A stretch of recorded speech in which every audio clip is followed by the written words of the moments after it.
अस्सलाम वालेकुम class 9th बेटा। आज हमने अपने इस चैप्टर का लास्ट टॉपिक पढ़ना है, चैप्टर नंबर 7 का, that is mechanism of respiration. Respiration की डिटेल आपने पढ़ी है, उसकी टाइप्स आपने देखी हैं।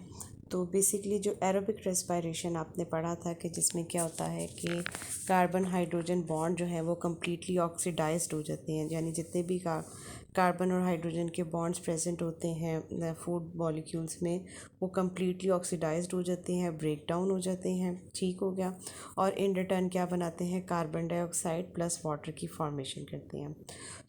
अब ये तो एक आपने सिंपल हमेशा से पढ़ा है अपना कॉन्सेप्ट अबाउट रेस्पिरेशन कि ग्लूकोज का मॉलिक्यूल है, in the presence of oxygen वो ब्रेक डाउन हो जाता है to form carbon dioxide and water.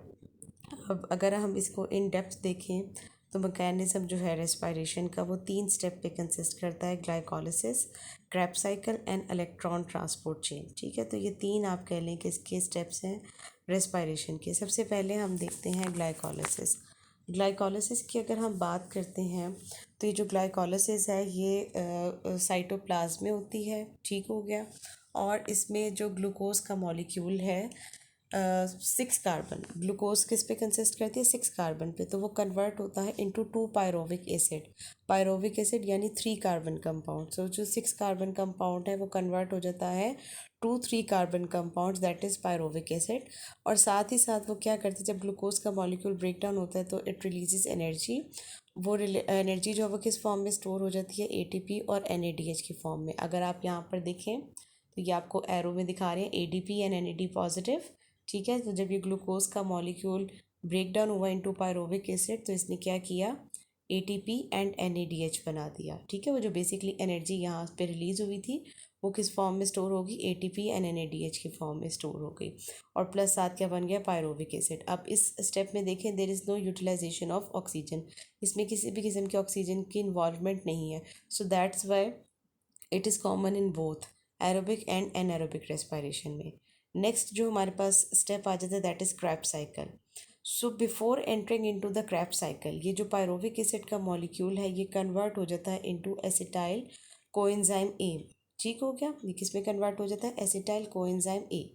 अब इसमें क्रेब्स साइकिल में क्या होता है, ये एसिटाइल कोएंजाइम के, इसकी दैट मीन्स कि ये जो अब हमारे पास पायरोविक एसिड की फॉर्म में कार्बन हाइड्रोजन बॉन्ड्स समहाउ रह गए थे, क्रैब साइकिल में क्या होता है, कम्प्लीटली कार्बन हाइड्रोजन के जो बॉन्ड्स होते हैं वो ब्रेक डाउन हो जाते हैं, कम्प्लीटली ऑक्सीडाइज हो जाते हैं। दैट मीन्स कि किसी भी किस्म का कोई भी कार्बन और हाइड्रोजन बॉन्ड प्रेजेंट नहीं होता। इसकी में इससे पहले के कार्बन हाइड्रोजन के बॉन्ड जो है वो 100% ब्रेक डाउन हो तो पायरोविक एसिड पहले कन्वर्ट होता है इनटू एसिटाइल कोएंजाइम ए, और फिर वो आगे फर्दर क्या हो जाता है, कम्प्लीटली ब्रेक डाउन हो जाता है। जितने भी कार्बन और हाइड्रोजन के बॉन्ड्स होते हैं वो सब के सब ब्रेक डाउन होते हैं। तो जब वो कार्बन और हाइड्रोजन के बॉन्ड्स ब्रेक डाउन होते हैं तो they form carbon dioxide plus obviously again high amount of energy is release, जो क्या करती है, अब इसमें आप देखें ये एडीपी था उसको एटीपी में कन्वर्ट करती है। सिमिलरली एनएडी पॉजिटिव को एनएडीएच में कन्वर्ट करती है और एफएडी पॉजिटिव को एफएडीएच2 में कन्वर्ट कर देती है। तो ये जितने भी हमारे पास ये बनते हैं ये क्या है, ये एनर्जी स्टोरिंग कंपाउंड्स है, तो ये एनर्जी इस फॉर्म में स्टोर हो जाती है।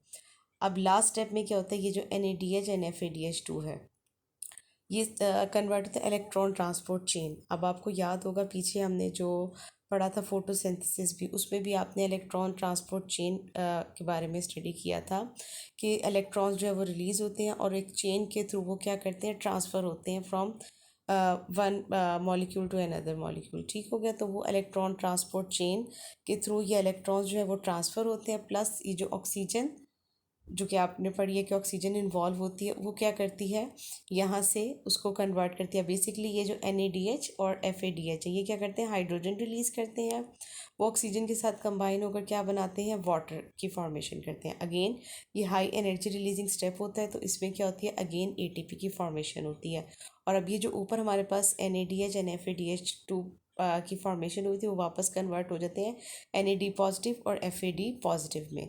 और ये जो H2 और H है यानी कि जो हाइड्रोजन यहाँ से रिलीज़ हुई थी वो इस ऑक्सीजन के साथ कंबाइन होकर वाटर की फॉर्मेशन कर देती। तो अब आप देखें दोनों प्रोडक्ट्स बन गए, carbon dioxide and water, plus इसमें क्या रिलीज़ हो रही है, एनर्जी रिलीज़ हो रही है, एटीपी की फॉर्म में एनर्जी जो है वो स्टोर हो रही है। ठीक है, सो ये बेसिकली हमारे पास कंप्लीट मैकेनिज्म है रेस्पिरेशन का। अब इसमें आपको जो बुक में दी हुई है हेडिंग्स ऑलरेडी बनी हुई हैं, यानी यही आपकी 3 हेडिंग्स आएंगी, glycolysis, Krebs cycle and electron transport chain. उसके अलावा आपसे शॉर्ट क्वेश्चन में पूछ सकते हैं, what is Krebs cycle, what is glycolysis, what is electron transport chain, why glycolysis is present in both aerobic respiration and anaerobic respiration। तो ये इस तरह से आपके पास शॉर्ट क्वेश्चन आ सकता है। अगर आपको शॉर्ट में कोई एक पूछते हैं, जैसे लेट सपोज आपसे ग्लाइकोलिसिस पूछ लिया, तो आपने जस्ट ग्लाइकोलिसिस वाला ये जो आपको दिया हुआ ना फ्लो चार्ट, ये ड्रॉ करना है। सिमिलरली अगर आपसे क्रैब साइकिल पूछ लेते हैं तो फिर आपने ये दोनों ग्लाइकोलिसिस प्लस क्रैब साइकिल वाला ड्रॉ करना है। और अगर आपसे इलेक्ट्रॉन ट्रांसपोर्ट चेन पूछते हैं तो फिर आपने ये कंप्लीट फ्लो चार्ट जो है वो ड्रॉ करना होगा। और लॉन्ग क्वेश्चन में तो ऑब्वियसली आपने मैकेनिज्म के साथ ये कंप्लीट फ्लो चार्ट जो है वो ड्रॉ करना है। ठीक है, यहाँ तक अब आपने करना है, और आज हमारा ये जो चैप्टर है, चैप्टर नंबर 7, वो कंप्लीट हो गया। Thank you so much.